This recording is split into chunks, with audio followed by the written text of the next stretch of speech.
Welcome to season 13 of the Parenting Aces podcast, a proud member of the Tennis Channel Podcast Network. I'm your host, Lisa Stone, and this week's guests are a father-daughter duo that are pursuing the daughter's tennis dreams, but in a very creative manner. So I'm excited to have Anthony and Gwyneth Britton join me. They are a Southern California family, and Gwyneth is working very hard on her tennis. But the family has gotten creative in terms of how to fund these dreams of Gwyneth's and help her achieve her goals and dreams in our sport. I'm super, super excited for you guys to hear all of the cool things that they've come up with and that are in the works for Gwyneth as she gets ready. Well, when we recorded, she was getting ready to go play Winter Nationals. I know this is airing after Winter Nationals is already finished, but I think you'll find this episode particularly interesting, especially if the financial piece of your child's tennis is causing you any kind of stress whatsoever. So sit back and relax and enjoy my conversation with father and daughter, Anthony and Gwyneth Britton.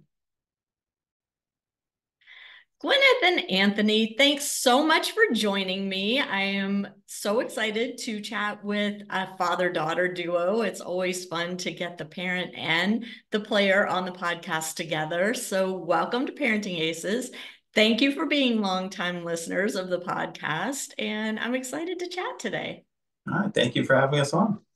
Absolutely. So Gwyneth, I'm going to start with you since you're the player and you're the tennis kid. Can you tell us a little bit about how you got started playing tennis? Well, I started when I was about 2 years old.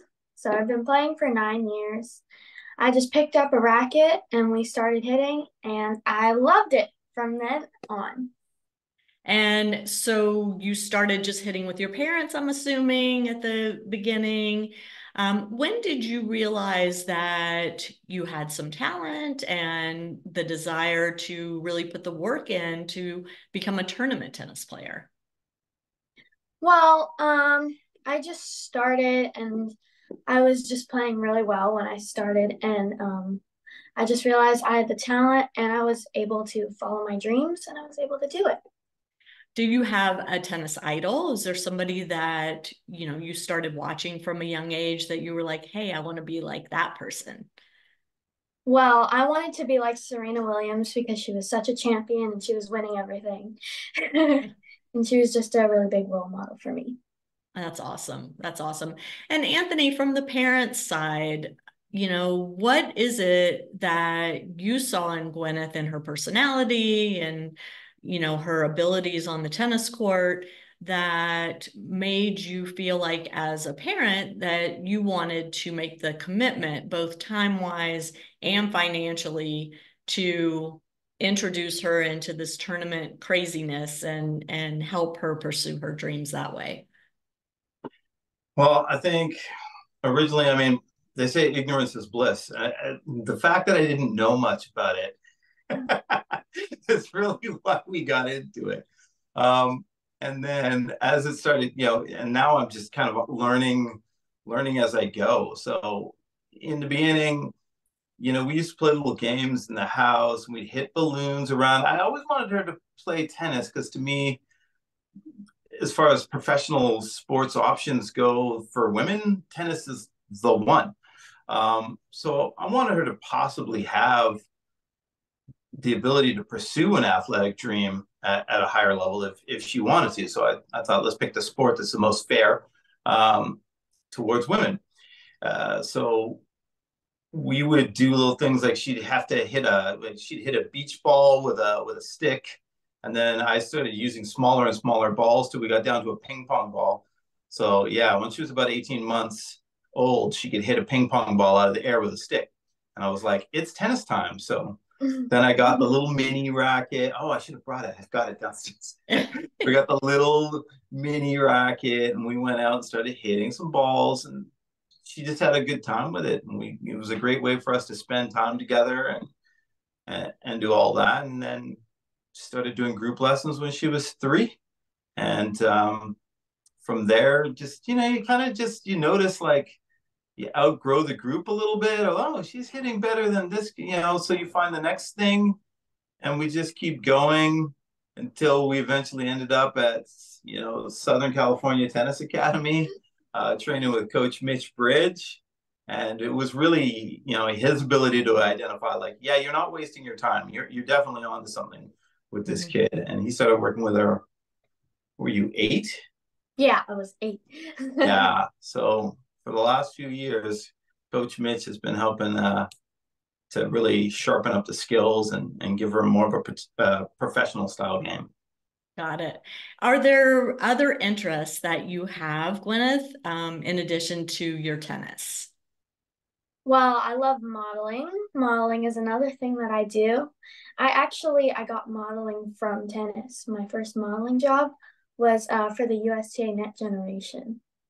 Very cool.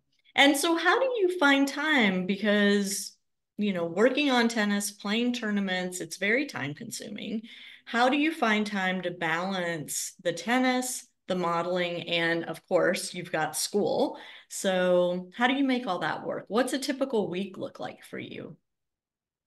Well, I do school for only 2 hours in the morning.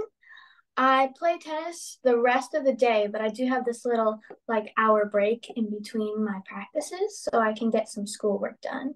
And I can also do schoolwork when maybe I take a rest day or like if I do yoga or something. I just get to watch my classes that I miss and complete the extra homework that I have. And then for the modeling work, how often are you going on shoots or, auditioning for things? Or do you audition for modeling jobs? I don't know much about that. Yeah, I have an agent and she just gets me modeling jobs whenever one fits for me. I audition and then, I just gotta wait and see if I got it. Gotcha. And so when you're going to tournaments and traveling, you live in Southern California, so we all know there are tons of tournaments in Southern California every week, which is really amazing for the kids that are developing down here. But are you traveling outside of Southern California as well, or do you focus your efforts right now just on this area? I kind of focus my efforts more in this area. I think we're gonna start traveling a little bit more. I'm gonna do winter nationals soon, and we're going to Texas for that, so that's exciting. I love it. We had a good trip out to Arizona last year as well when they were doing zonals. Yeah, the events we like that.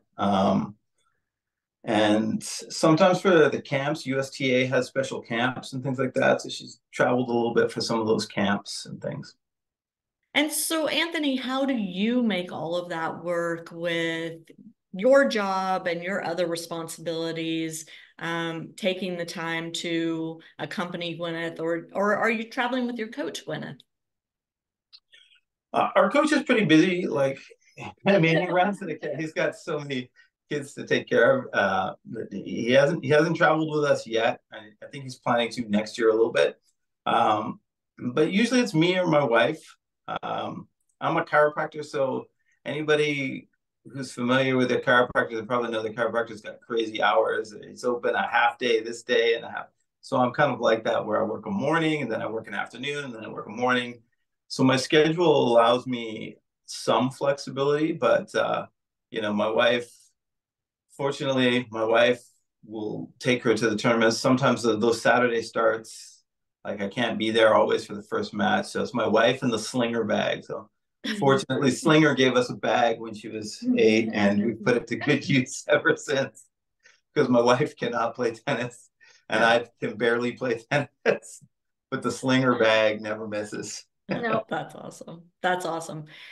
Gwyneth, can you talk about some of the things that you are learning from playing tennis that you feel like are going to help you in your modeling career, in some of the other things you're pursuing? So we haven't talked about the fact that you're writing a book, and we'll touch on that in a minute, but how are these lessons that you're learning from tennis impacting these other interest areas for you? Well, in tennis, you get to learn a lot of new things that apply to life. My dad always says, like, well, tennis is a great thing to prepare you for your future. Yeah, and it gives me like a lot of competitive fire and like I never give up or anything like that, which will be great for going on in my life. And do you feel like, flip side of that, do you feel like there are lessons you're learning from modeling and from writing that are going to help you as a tennis player? Yeah. Um, like writing a book is helping me prepare for my ELA. I don't know what that is. Is for my English language arts. Okay. My language arts class. Got it.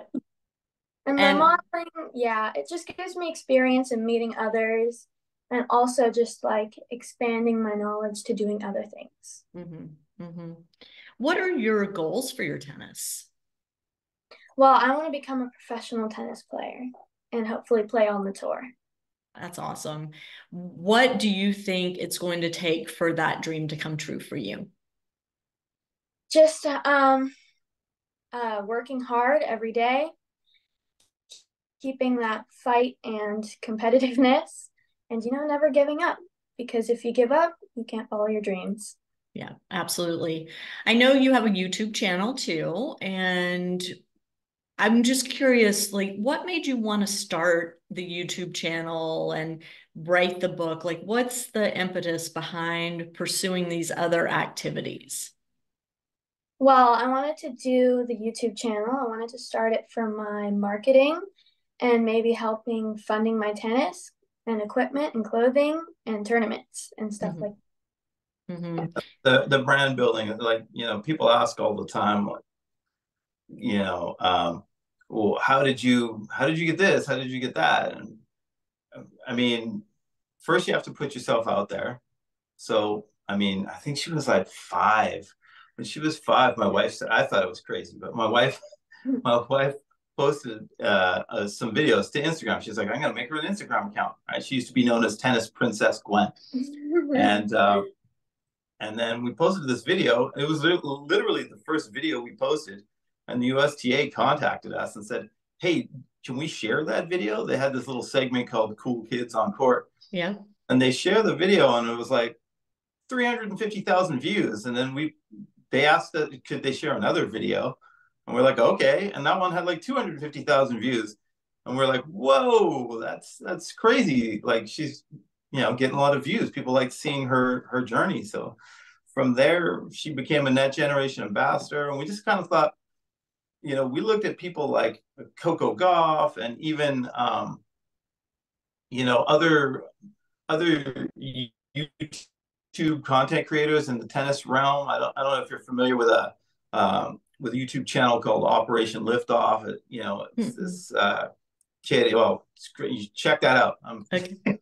Alex Donsky. He was an aspiring pro. He just transitioned from the juniors, and he created his own show. And we thought, this is really interesting. We like watching this. Maybe someone would want to, if we get somewhere, eventually someone will look back and be able to see her whole little tennis life kind of growing up right before their eyes. So, right now it's just about kind of like a journal when we're keeping track of what we're doing.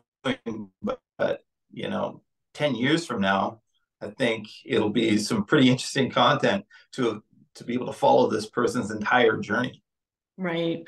And I mean, you've been very upfront about the fact that, the book especially, but some of the other things, she's got a website, that you guys are looking for sponsors. You're looking for brand deals because we all know how expensive the junior tennis development process is. And I think it's, there are families that have the money to spend and it doesn't change anything in their day-to-day life.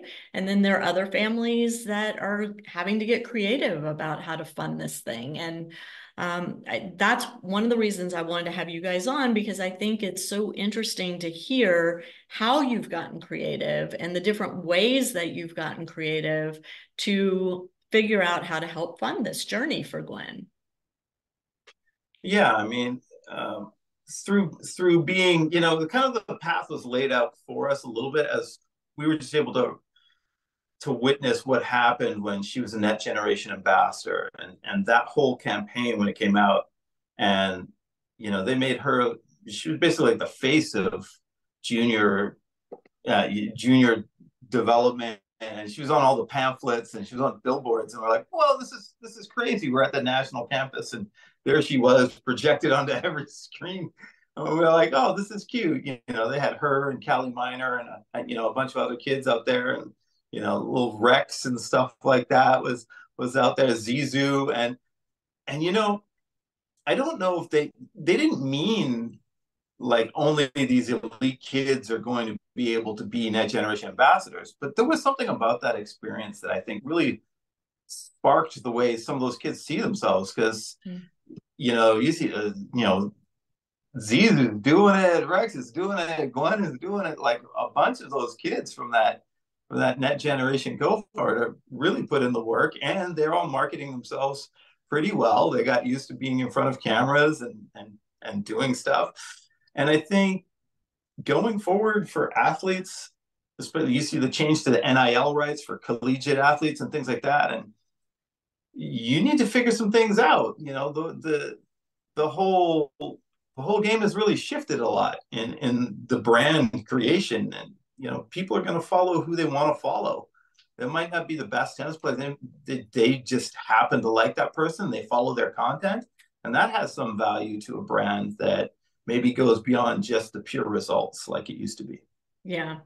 And I mean, Gwyneth, it seems like, really everything you're doing with your tennis, with your modeling, with your website, with your book, with the Net Generation stuff, it's media training, but it's on the job media training, right? You just kind of are, here you are, do Just your like thing today. in front of the camera, right? I mean, it's true. And it's interesting because, I interview a ton of kids. I'm at tournaments and there are certain kids that are very comfortable being in an interview, and there's certain kids that just aren't. It's just not something they can relax and enjoy doing.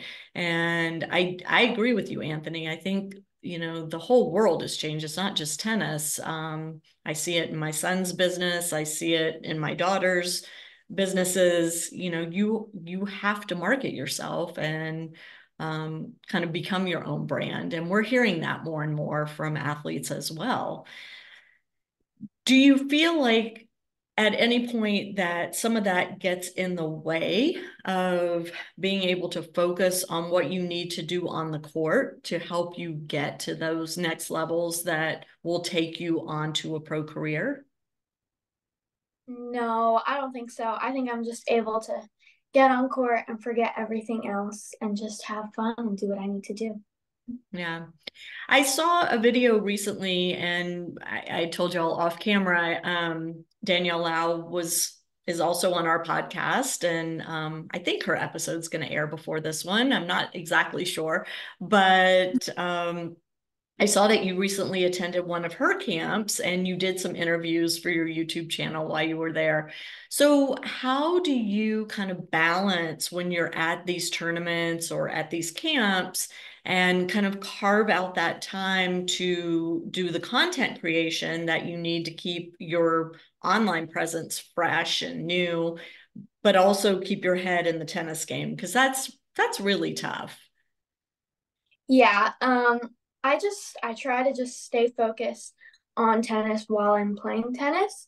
And then, when I need to do an interview, I think about the interview and what my talking points are and just get ready for whatever I need to do at the moment.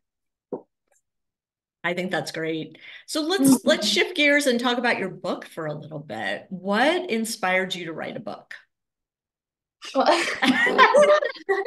right, those of you who are listening to this, you need to watch the video version because you're going to see the book.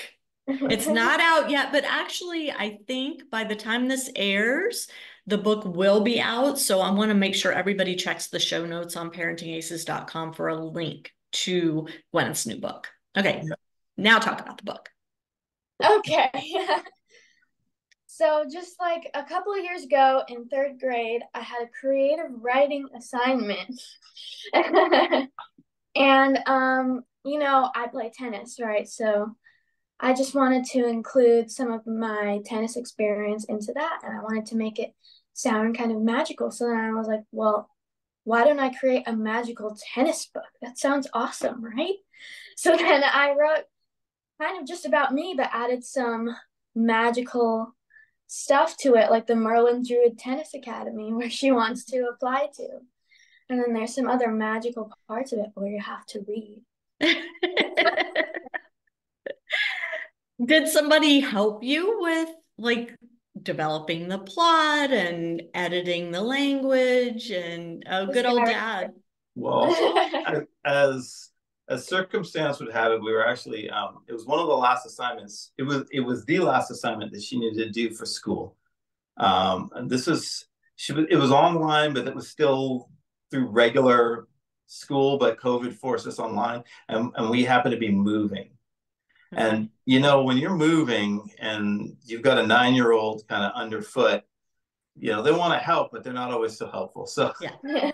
So she would come to me. I was like, "You've got to finish this." Like, and I was just being mean. I was like, "Get out of my hair!" Like, no, that's not good enough. That needs more detail. And I was just using the writing as a way of keeping her occupied. I and love then it. she kept coming back, and it was like, and it was getting good. And I was like, "This is funny. I'm just going to keep being mean, Dad, about this until like maybe this is going to turn into something." And then, yeah. And then it kind of did. It kind of came together with all the details. And yeah, she did a good job on it. I showed it to some people, and you know, a friend of mine that's got, you know, it's got a little publishing company called Victory Publishing, and she's like, "Yeah, this is a children's book. This is good. You should, you know, you should get this illustrated. You should do something with this." And then, you know, we kind of sat on it a little bit. We were, let's focus on the tennis, and then the results started coming in, and we were like, all right, well, now we don't have to be embarrassed that we're going to put out a book, and you know, and we don't have any ranking or anything. Not that that matters, but you know, it's a fantasy book. But now that everything's going in the right direction and whatnot, now it's like, okay, not only should we put the book out, but you know, we're going to need to put the book out because we kind of have to we're going to use some of the revenues from the book to fuel the actual tennis journey. So the fictional tennis journey is going to help to propel the real tennis journey. And everyone that buys the book gets to be a part of that. Yeah, that's a great idea. It's a great plan. Who did your illustrations? Those were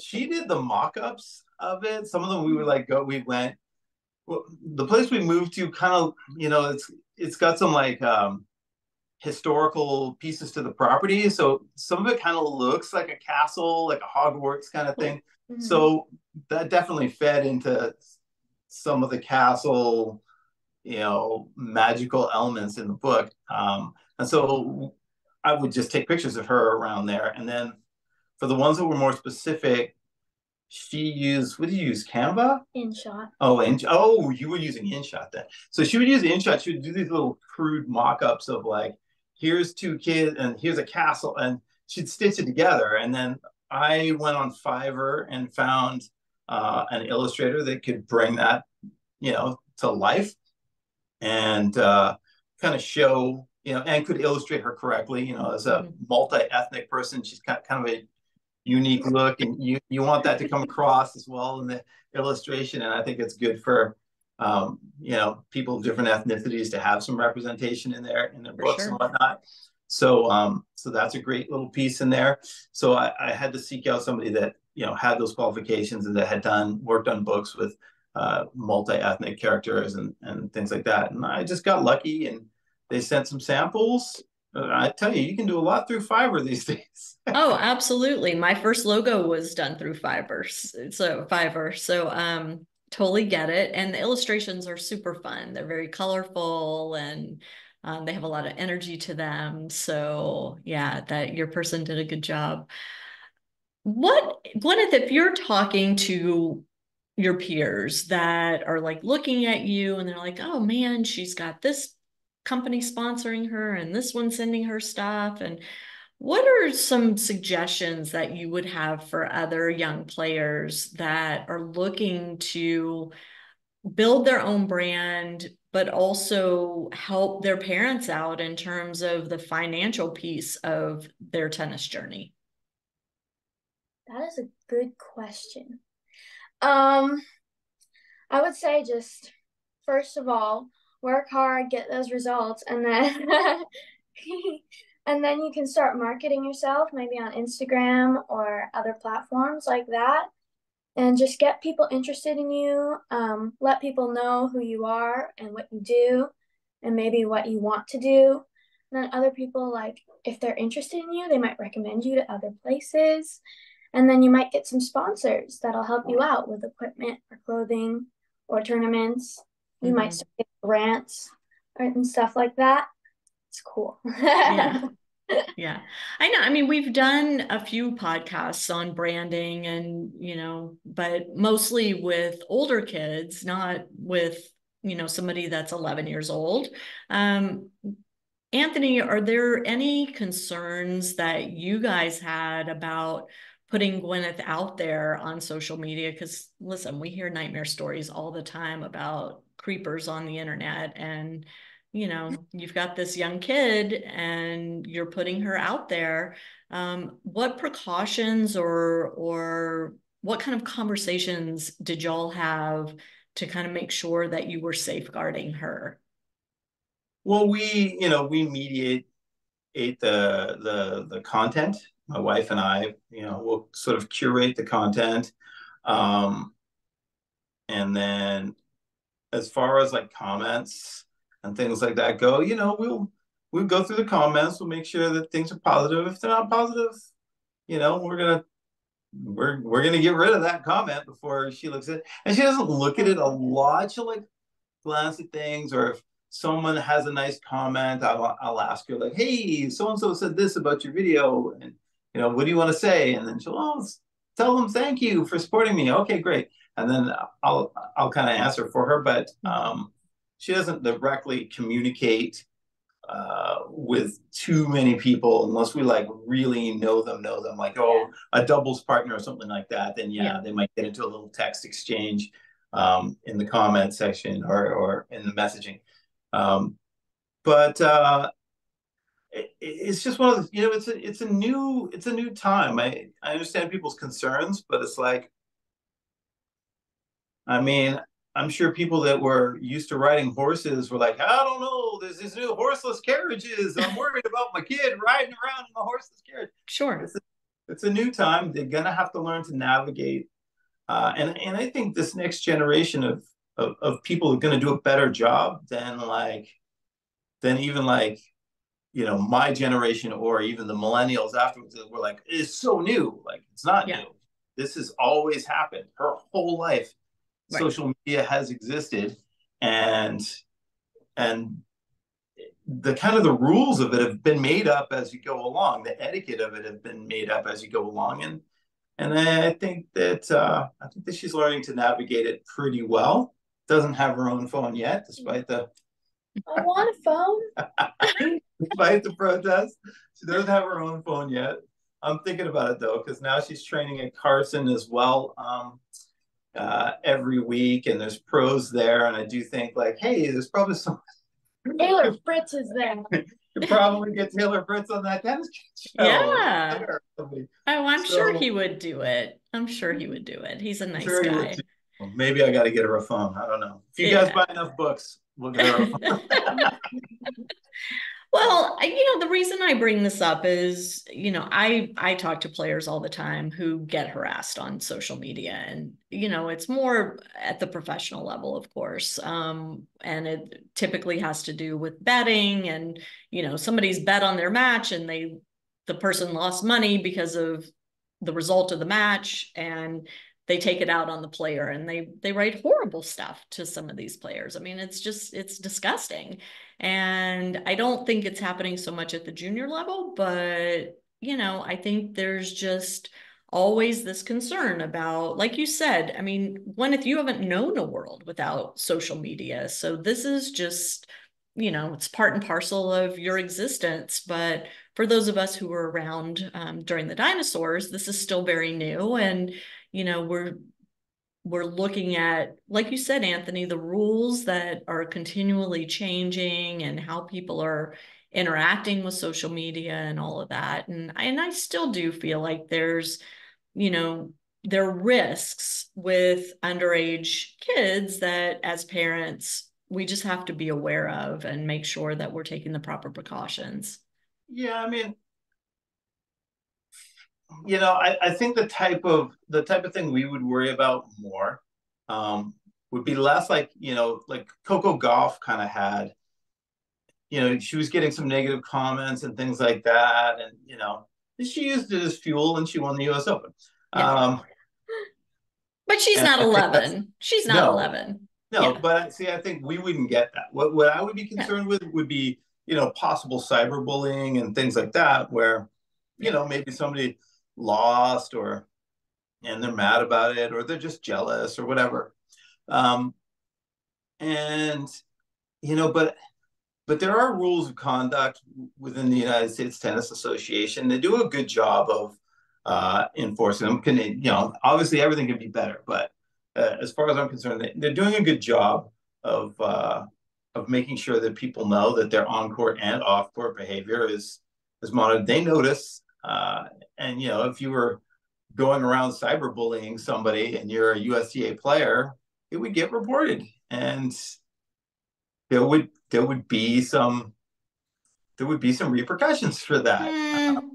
I'm not sure I buy that, but I buy that it would get reported. And I think that would be a good thing for sure. We don't have to go down that discussion point, but I do feel like it's, I want people to understand that there is some risk involved when you are putting your child on the internet. And so it is important that the parent maintain control of the account, which you're doing, and monitoring the account and making sure that any negative stuff gets removed or hidden. Because and I wouldn't post current locations and things like that. Right. Say, hey, we're here right now. Like even if we're away on a trip, like I don't tell anybody I'm away on that trip until I get home. Then you'll see it. You'll catch it in an episode of that Tennis Kid show. You'll see that we went somewhere, but we're not going to tell you we're here now. So I think that helps. I mean, there's other people that we see in the tennis community that they have a similar type of issue, like like friends she has, like like a Milan Tyson or like Lonnie Chang and girls like that. They've got famous parents and things like that, and so people kind of know more about them and are maybe like more interested and might follow them around and things like that. And they manage it pretty well, and I think we manage it in our way pretty well. Most interactions are positive. We do have people come up to her at tournaments sometimes, which seems a little premature, but they do want to take photos and stuff, and it's fun, and it hasn't become distracting yet.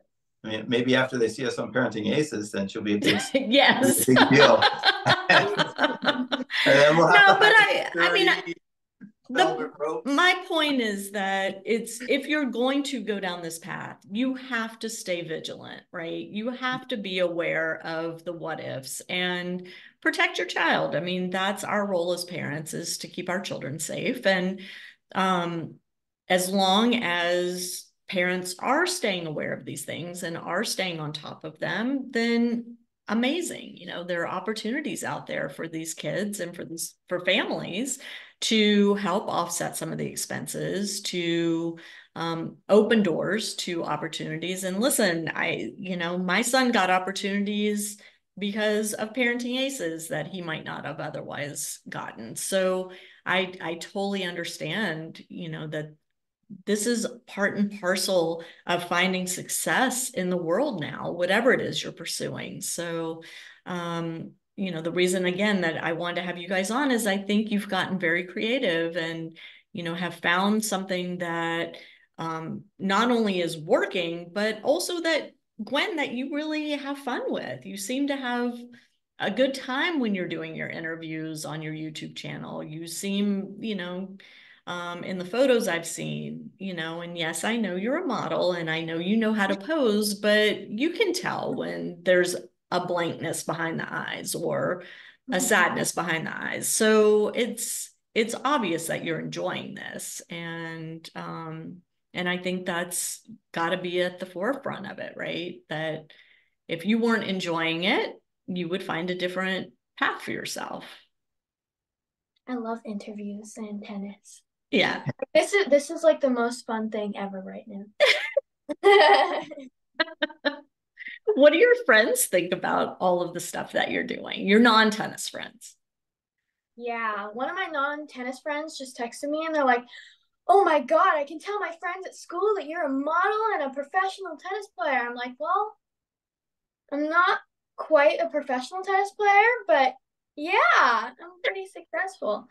They're like, "Oh my God, you're going to Texas for a tennis tournament?" I'm like, yeah, it's exciting. Yeah, it is exciting. It is. What's your favorite, or like, what was the most exciting brand deal that you got? And you don't have to name names if you don't want to, or you can if you want to. But what was the one that was like, oh my gosh, this is amazing? Wilson. Okay. Wilson. It was like, I got this one letter and they're like, "Thanks for joining the Wilson team." I'm like, oh my God, I got this huge package. And then there was like strings, a bag, and rackets. I was like, this is my tennis string right here. Yeah. Yeah. Wilson's pretty awesome. I'm a Wilson girl too, and have been since I played with a Chrissy Everett racket back in the day. So when they were still made of wood, that's how old I am. But we love our friends at Wilson Tennis. And what about like the clothing sponsors and things? Is that because there's so many clothing manufacturers now that are looking for brand ambassadors, right? Yeah, I don't really have a clothing sponsor right Oh, now. well, hello, everybody out there. Yeah. Opportunity. Sometimes like there'll be certain companies will reach out or we'll reach out to them like if we're doing something special, like Lucky and Love. Lucky and Love has been very supportive of They're local. as well. Oh, look at you. I have the thing right here.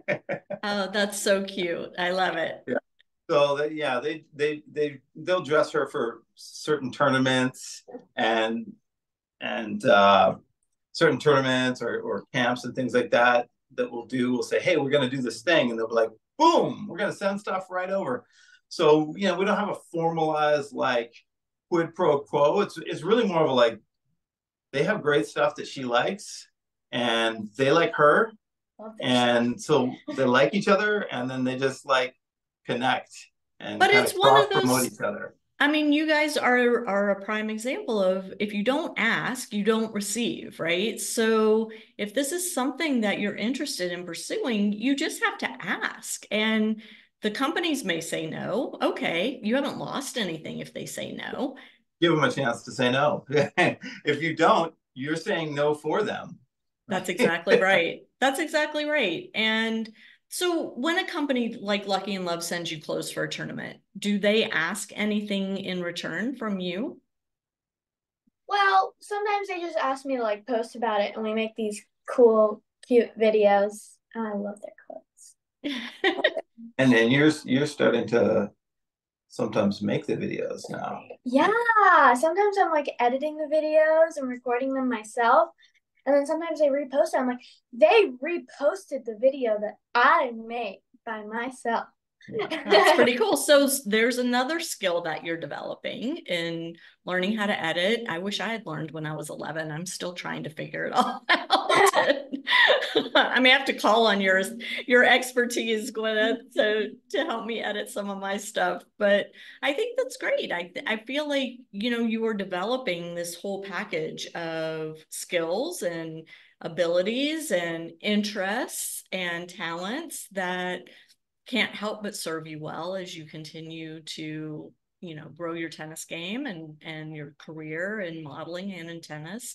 And any last bits of advice or information you guys want to share? And let me just preface that by saying we will have a link to your YouTube channel, a link to your website, and hopefully a link to purchase the book, and to your socials in the show notes. There's the book again. So cute.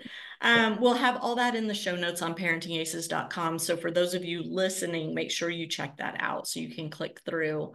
But again, any last words of wisdom or advice? Never give up on your dreams. Just follow them as long as you can. And buy my book, please, so I can follow mine. I'm getting good at this. Anthony, any last words for the parents? I mean, number one thing is fun. Fun. Like if it becomes work, something's wrong. If you don't enjoy doing it. If you want to do kind of the marketing side of things, you got to take the ups with the downs. Don't take anything personally. Just have fun. Just, you made a fun video with your kid, maybe it gets you somewhere. Maybe it doesn't. Was it fun to do? If it was fun to do, then you do it. You check out our YouTube channel. You're going to see some stuff that's in there that's kind of slick. And then you're going to see some videos where I'm dressed up like an evil wizard playing tennis. like we'll do just silly stuff. She'll be rapping, there's little music videos in there and stuff as well. So it's a great way to just document your journeys and just have different types of fun in everything that you do in the tennis, because ultimately the more fun it is, the more the family bonds together in the love of the sport, the greater chance of success, because somebody who doesn't love it isn't thinking about it. If they don't think about it, they're not going to do the reps. They're not going to show up, to Carson at 7:30 in the morning and lift weights for an hour and then hit for a couple hours and then hit for another few hours after lunch and train till 3. They're not gonna train 4 or 5 hours a day unless they absolutely love it and they're having fun. So, that was the philosophy I've always tried to strive for. It's the philosophy they have at Southern California Tennis Academy. It's Coach Mitch Bridges' philosophy, is to just love what you're doing and go and do what you love every day. That's great advice. I couldn't have said it better myself. Well, thank you both for joining us on the podcast. I wish you only success in your endeavors and look forward to getting my copy of your book when it's out, and look forward to meeting you at a tournament sometime soon, since y'all aren't that far away from me. And so appreciate you taking the time to do this, because I know you guys are really busy. To my audience, thank you so much for tuning in, and we will catch you next time on Parenting Aces.